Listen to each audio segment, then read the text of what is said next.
episode of JRCTv. This week I'm joined by a friend that I got to cross paths with many years ago.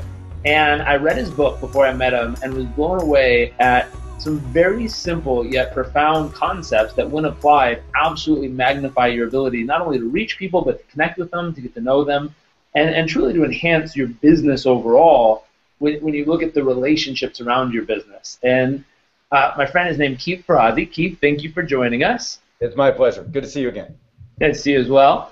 And I would love to share with people, I was reading different bios and reviews of your first edition of Never Eat Alone, but I know there's a revised edition that just came out that I've been reading myself. And I wanted to share with people a little bit about who you are and what you do, but then also about the book and what it's there to give them and what they can really learn from this. I'd love to share my own experience, but from you personally, I'd love to know if you could give people a little bit about your background. Well, if you go way back, poor kid from Pittsburgh, steelworking dad, cleaning lady mom. Education is the focus, but more importantly, along the way, I was blessed with a few lessons from my father, who helped me understand that only with and through other people will I be successful, and the criticality of reaching out to those people with authenticity and generosity. Be perfectly frank, none of us today have the time, at least we don't think we have the time for others. And as a result, if you're going to get someone's attention and you're going to get an individual to spend that time that's necessary to help you be successful, you better be leading in this world with generosity. You better be leading in this world with trying to be of service to other people.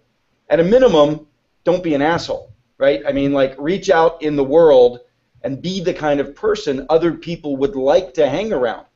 Be gracious, be appreciative, be complimentary, be lovely, because nobody has time for anybody who isn't that, right? Who in the hell would want to help you if you're not somebody like that? Now, the flip side of that is there are a lot of people who are fundamentally shy.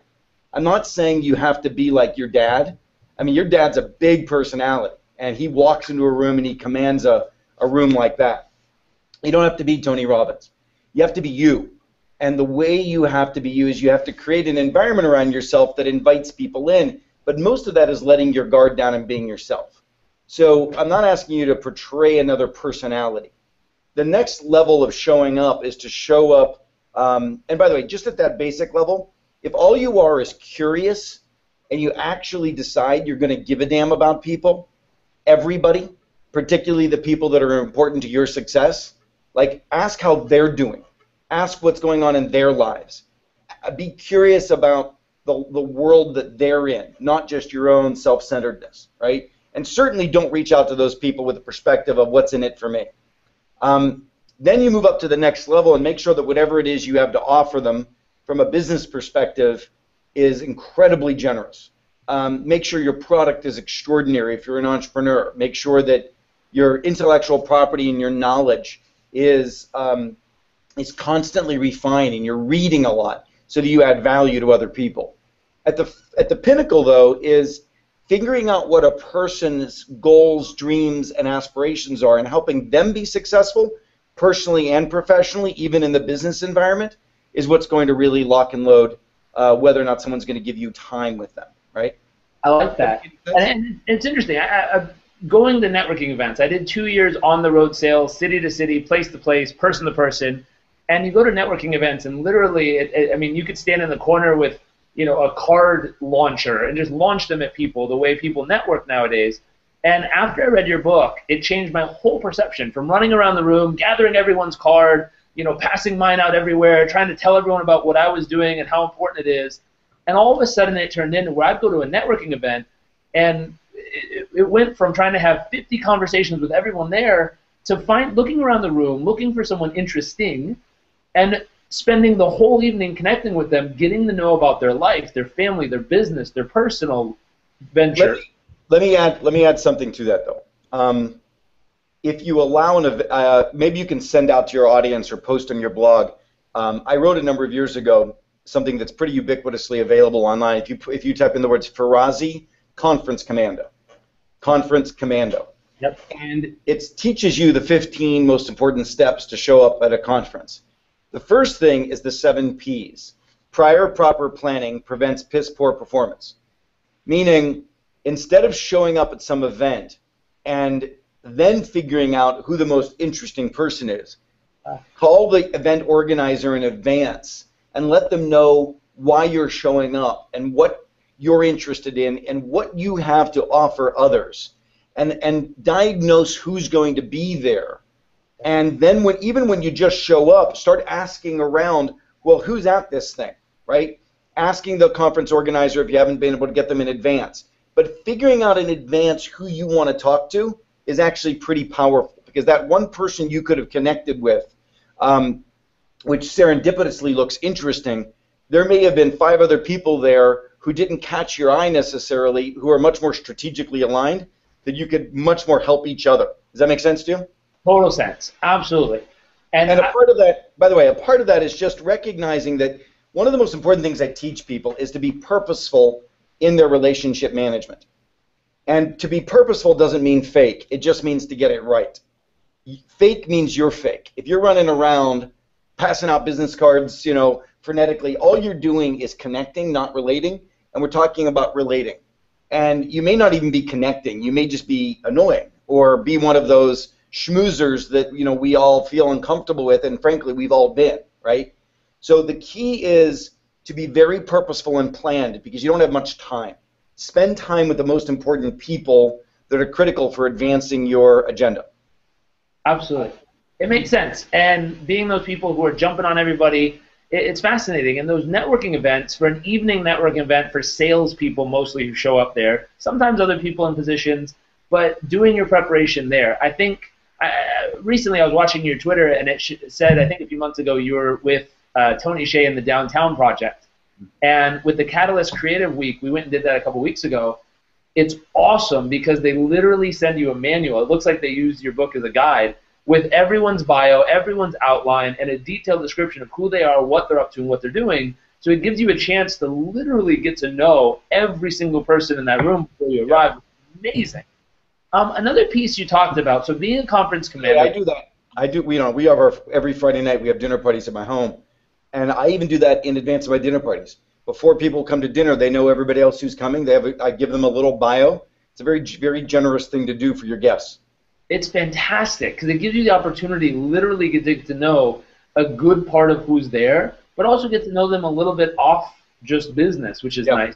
It tells you bits and pieces about who that's also your job as a host. So when you host an event or when you host a thing, it's so important to open people up to be authentic, real, and connected as individuals. Really important that's our job as hosts. I always say there's 2 rules at my events and parties. Find a way to care about each other and find a way to help each other. And you've got to set that tone from the very beginning with a toast, with something. But it's got to be clear that this is a different space. This isn't one of those smarmy networking spaces. Yep. Speaking of that, there's been a lot of people who learn the tactic of phrase or how can I help you, and it's almost as if they've twisted the generosity thought of genuinely being generous into this like phrase that's just a pop phrase to use. And how do you get through that when someone comes up and you could just feel the disingenuousness of them being like, what can I do for you? And you're kind of standing there in that moment, and do you accept it and go with it and say, well, here's how you can best help me, or do you turn it around and genuinely figure out? I would do both. I would look, if somebody's, I wish the world would, I wish that phrase was so popularized that it was a form of standard greeting, like how you doing, that sort of thing. How can I help you? That would actually be a big leap forward. Sometimes you got to fake it till you make it. The disingenuousness at the beginning turns into authenticity with practice. So I'm okay with that. What I would do is I would say to somebody, what a lovely and amazing gesture. Thank you very much. I'd be happy to tell you why I'm here and what's on my mind, but I hope you'll respond in kind. I mean, that's what I would do, and then just open up the dialogue and then say, I'm here because, I'm looking to learn a little bit more about this. I'm thinking my next role is going to be this. Do you have any advice for me or anybody I should meet while I'm here? I would love that. But why are you here, and how can I help you? Thank you very much for asking. Nice. So really genuinely connect with them and keep that relationship building. Just a side opinion, and I know this isn't something you talk about in your book, but it is part of the updated version, because I remember in the first version you had mentioned, I think, Plaxo and a couple of other high-end tactic and tools out there. I talk about my Palm Pilot. The Palm Pilot and Plaxo, and it's been updated, though, and the reason it's been updated is because social media obviously has taken its curve and a growth curve phenomenally, not only in the personal world for young people, but business world. It's become an incredible asset. What's your take on that? I know there's an updated version with different pieces on these, but how does that change networking and connecting? I had to write a new version of the book. It's about 30% different than the original because things have changed in the last 10 years pretty significantly. My friend Reid Hoffman, who started LinkedIn, was just starting out at the time, and we really didn't know where this was going. I did not envision where we are today back then. Had I done that, life might have been different from a technological perspective. I would have invested more energy and time in the technology, but I didn't. And today was time to refresh and where we are. A couple of thoughts. First of all, the technology is an extraordinary opportunity to practice the principles of the book in a broader capacity. So if somebody wants to get to know you, they now have the ability to get to know you without hunting you down and sending you a letter. They can follow you on Twitter. They can be generous to you by retweeting. They can understand who you are more because you're out there and your profiles are updated and they know what's interesting to you and they know what your hobbies are now because they can follow you and watch you. And as a result, they can find ways to be more generous to you. Again, same principles in tow. If you want to build a relationship with someone, you're generous to them, right? So that's now possible, and you can then take a relationship which started online and move it offline if you wanted. Or you don't have to. There's nothing wrong with acquaintances. And so not every relationship has to be what we call a lifeline relationship. You need the lifeline relationships, but you also need the loose ties. The loose ties present opportunity. So if somebody had a connection with you, they would be able to, even if it was just a loose connection, you might be willing to refer them to somebody else in your network if you've developed a rapport online. You might be willing to point them in the direction of some advice or somebody to read that could be of value, and that's fine. Those acquaintances are fine. But it's almost like a funnel. You start with just those you follow because you want to learn from them. You then go to those you want to build some relationship with online. You then go to those who are on and offline relationships but still acquaintances. You then go to all the way down to a real lifeline that won't let you fail. And if you just think of it as a funnel, it works beautifully. But you still have to apply the same basic principles of be planned, don't follow people randomly, think about what you want to achieve in your life, and follow the people that matter. So, if you're right now, my son's sitting over here off to the side, probably on social media, but not listening.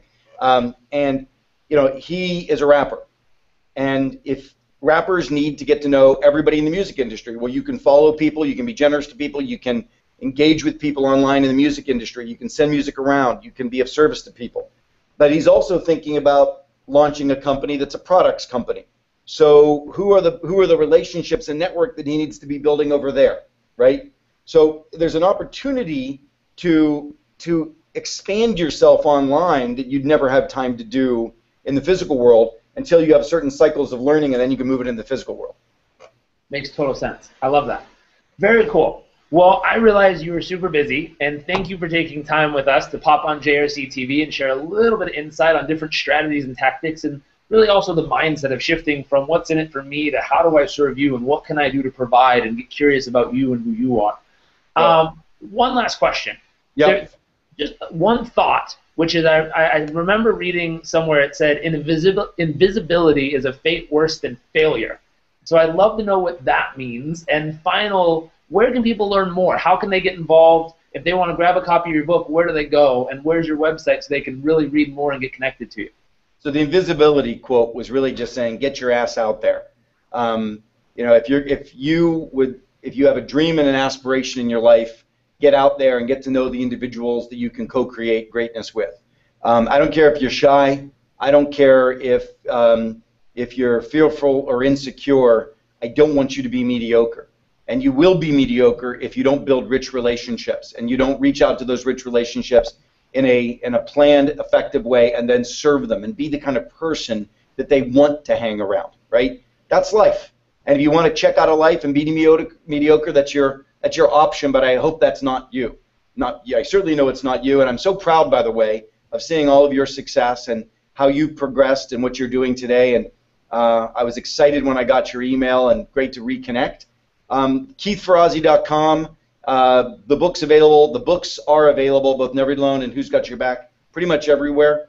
Ferrazzi Greenlight is our corporation. What we do most of the time is we serve large B2B enterprises. I mean, we're out there helping to transform organizations like General Motors and Intel and eBay, and working with the leadership team all the way down through the organization to change human behavior in the workplace. So what you all do in the consumer world, we're doing in the large B2B world. So that's what we do as a group. My best to you, my love to your dad, and thanks a lot for having me. Thank you so much for being on. My pleasure. That concludes another episode of JRCTv. Hope you have an incredible week, and I look forward to seeing you next week. Bye.